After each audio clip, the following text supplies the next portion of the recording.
નમસ્કાર મિત્રો, આજે આપણે વાત કરવા જઈ રહ્યા છીએ પેન્શન ક્ષેત્રમાં આવેલા મોટા ફેરફાર વિશે। નિવૃત્ત કર્મચારીઓ માટે પેન્શન માત્ર એક રકમ નથી, પરંતુ તેમના જીવનનો મુખ્ય આધાર હોય છે। તેથી જ્યારે પણ પેન્શન નિયમોમાં, દરોમાં અથવા સુવિધાઓમાં કોઈ પણ બદલાવ આવે છે કે કોઈ પણ નવા સમાચાર આવે છે તો અમારી ચેનલ પર મૂકવામાં આવે છે। તેથી આ ચેનલને જરૂરથી સબસ્ક્રાઈબ કરી લેજો મિત્રો। તો મિત્રો, આ બદલાવ આવે છે ત્યારે તે લાખો પેન્શનરોના જીવનને સીધું અસર કરે છે। તો મિત્રો, હકીકતમાં તાજેતરમાં સરકાર તરફથી કેટલાક મોટા ફેરફારો જાહેર થયા છે।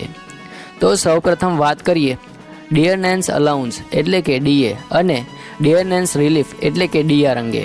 તો સરકાર દર 6 મહિને CPI-IW ઇન્ડેક્સના આધારે પેન્શનરો અને કર્મચારીઓના મોંઘવારી ભથ્થામાં વધારો કે ઘટાડો કરે છે।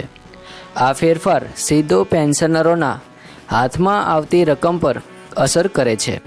ઉદાહરણ તરીકે જોઈએ તો હાલ CPI-IWના આંકડા સતત વધી રહ્યા છે, એટલે આગામી સમયગાળામાં ડીએ અથવા ડીઆરમાં વધારો થવો નક્કી માનવામાં આવે છે।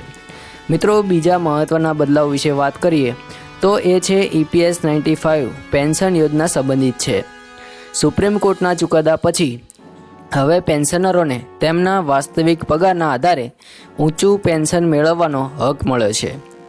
EPFOએ પણ નવા પરિપત્ર બહાર પાડ્યા છે, જેમાં પેન્શનરોને વિકલ્પ આપવા માટે સમયમર્યાદા અને પ્રોસેસ સ્પષ્ટ કરી છે। આ બદલાવ લાખો પેન્શનરો માટે જીવન બદલનાર સાબિત થઈ શકે છે।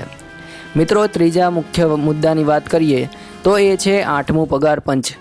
તો મિત્રો, કેન્દ્ર સરકારે આ પંચની રચનાને મંજૂરી આપી દીધી છે અને 2026થી તેની અમલવારી થવાની સંભાવના છે। જો આ થાય છે તો માત્ર વર્તમાન કર્મચારીઓ જ નહીં, પરંતુ પેન્શનરોને પણ તેનો સીધો લાભ મળવાપાત્ર રહેશે। કારણ કે મિત્રો, જ્યારે પણ નવું પગાર પંચ આવે છે ત્યારે પેન્શનની ગણતરી પણ નવી સ્કેલ મુજબ થાય છે। હવે મિત્રો, ચોથા મોટા બદલાવની વાત કરીએ તો એ છે કે સરકાર ધીમે ધીમે ડિજિટલ પેન્શન સિસ્ટમ તરફ આગળ વધી રહી છે।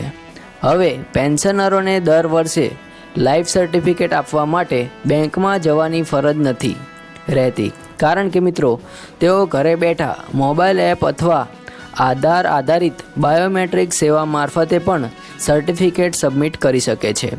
આ બદલાવ વૃદ્ધ પેન્શનરો માટે મોટી રાહત આપે છે। હવે મિત્રો, આ સિવાય રાજ્ય સરકારો પણ પોતાની લેવલે પેન્શનરો માટે નવી નીતિઓ જાહેર કરી રહી છે। કેટલીક જગ્યાએ મેડિકલ ભથ્થું એટલે કે ડીએમાં વધારો કરવામાં આવ્યો છે, તો કેટલીક જગ્યાએ વધારાની પેન્શન ઉંમર આધારિત આપવામાં આવી રહી છે। ઉદાહરણ તરીકે 80 વર્ષથી ઉપરના પેન્શનરોને વધારાનું ટકા પેન્શન મળવાનું શરૂ થઈ ગયું છે અને 100 વર્ષથી વધારે ઉંમરના પેન્શનરોને 100% પેન્શન મળવાનું શરૂ થઈ ગયું છે। તો મિત્રો, આ બધા ફેરફારો બતાવે છે કે પેન્શન વ્યવસ્થા હવે સમયાનુકાળ બની રહી છે। આ હજી સુધી ઘણી માગણીઓ બાકી છે, જેમ કે જૂની પેન્શન યોજના, જેને આપણે OPS પુનઃસ્થાપિત કરવાની માંગ કરીએ છીએ, મિનિમમ પેન્શન 1000થી 7500 વધારવાનું અંગેની માંગ વગેરે। આ બધું બાકી છે, પરંતુ જે બદલાવ હાલ થયા છે તે પણ પેન્શનરો માટે રાહતના સંકેત છે। તો મિત્રો, જો તમને આ માહિતી અને સમાચાર ઉપયોગી લાગ્યા હોય તો ચેનલને જરૂરથી સબસ્ક્રાઈબ કરી લેજો, કારણ કે પેન્શનરો અને સરકારી કર્મચારીઓને લગતી માહિતી આ ચેનલ પર મૂકવામાં આવે છે। મળીશું આવી જ માહિતી સાથે, ત્યાં સુધી બધા જ મિત્રોને જય હિન્દ, વંદે માતરમ।